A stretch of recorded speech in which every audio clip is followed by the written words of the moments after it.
है और इसके साथ ही आज हम बनाएंगे पाव भाजी पास्ता मसाले की तरफ, जिसमें हमने ऐड कर दिया था धनिया और हमने इसमें शामिल किया सौंफ। थोड़ी सी हम ऐड कर रहे हैं दालचीनी स्टिक्स, लौंग, तेज़पत्ता और 1 से 2 छोटी इलायची।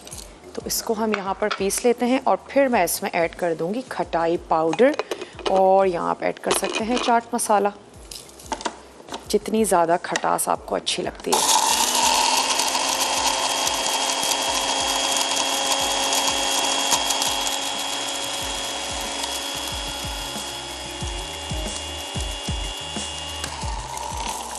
चलें यहाँ से ले लेते हैं 1 अदद वोक और इसमें ऐड कर देंगे ऑयल और साथ ही शामिल कर देंगे बटर और उसमें हमने सौते कर लेना है प्याज को। यहाँ है हमारे पास ड्यू ड्रॉप का ऑलिव पोमेस ऑयल, जो आप रेगुलर कुकिंग के लिए यूज़ कर सकते हैं। बहुत ही हेल्दी खालिस जैतून के साथ तैयार किया जाता है, बनाया जाता है। तो इसमें हमने ऑयल भी ऐड कर दिया और एक बटरी सा फ्लेवर देने के लिए बटर ऐड कर देंगे। कुटा हुआ लहसुन अदरक शामिल कर लेने के बाद हम इसमें ऐड कर देंगे प्याज। तो चलें, तकरीबन 2 टेबल स्पून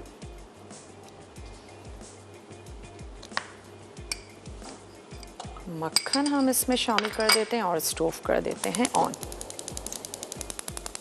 थोड़ा सा मेल्ट होना शुरू होता है अदरक और लहसुन, उसके बाद इसमें चली जाएगी जनाब प्याज। अच्छा प्याज, ये जो हमारे टमाटर हैं, चाहें तो बारीक क्यूब्स कर लें और चाहें तो आप इसकी प्यूरी तैयार कर लें। तो ऐसा करते हैं, मैं इनको भी चॉप कर लेती हूँ। प्याज हमने चॉप कर ली है। ये आ गई हमारी शिमला मिर्च, इसकी भी आंच को हम थोड़ा सा और तेज़ कर लेते हैं ताकि जल्दी से मेल्ट होना शुरू हो जाए। और साथ ही ऐड कर देते हैं लहसुन और अदरक। तो यहाँ से ले लेते हैं लहसुन और अदरक 1 टीस्पून भर के। 1 अदद स्पून भी मैं ले लेती हूँ।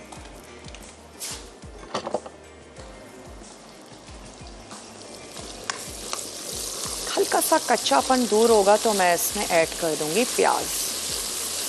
अच्छा, वैसे ये जो हमारी सेकंड रेसिपी है विंटर पाई, वैसे तो हमने इसको बेक करना है, लेकिन क्योंकि बेक करने के दौरान कुछ गलाना नहीं है, तो चलें पहले हम इस रेसिपी को कंप्लीट करते हैं। उसके बाद इसका वाइट सॉस बनाएंगे और प्रॉन्स को भी थोड़ा सा फ्राई करेंगे और फिर थोड़ी सी देर के लिए बेक करेंगे कि एक चीज़ मेल्ट हो जाए। अच्छा, कॉल और हल्की सी इसका कलर जो है वो चेंज होना शुरू हो गया। उसके बाद मैं इसमें ऐड कर दूँगी टमाटर और टमाटर के साथ ही इसमें ना सिर्फ हम ऐड कर देंगे पाव भाजी मसाला, बल्कि उसके अलावा जो हम इसमें ऐड करने जा रहे हैं मिक्स हर्ब, वो भी हम इसमें ऐड कर देंगे। थोड़ी सी कुटी हुई लाल मिर्च भी हमने इसमें शामिल कर देनी है ताकि अच्छी सी मज़ेदार सी चटपटी सी तैयार हो ये हमारी पाव भाजी मसाला। और फिर इसको हम मिक्स कर देंगे पास्ता में। ये वाला टमाटर भी इसमें शामिल कर देते हैं, साथ ही शिमला मिर्च भी मैं इसमें ऐड कर दूंगी।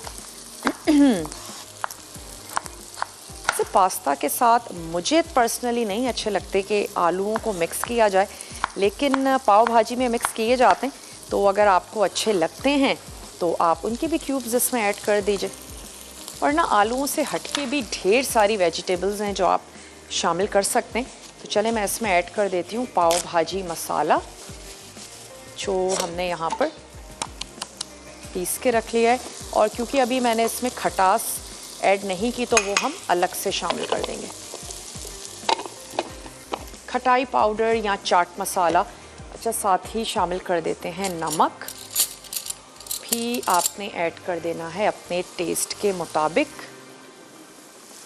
थोड़ा सा मिक्स करते जाते हैं और मसाले क्योंकि गाढ़े होने शुरू हो जाते हैं तो हम इसकी कुकिंग के लिए इसमें थोड़ा सा पानी भी ऐड कर देंगे।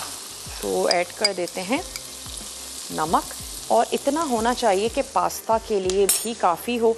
और पास्ता को भी चेक करते चलते हैं, थोड़ा सा अभी इसमें और टाइम है। मिक्स हर्ब या फिर कोई भी हर्ब जो आपको अच्छी लगती है मैं इसमें ऐड करने जा रही हूँ रोज़मेरी।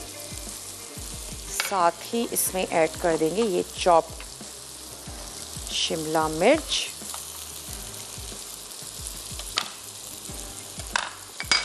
और इसको थोड़ा सा करते हैं मिक्स।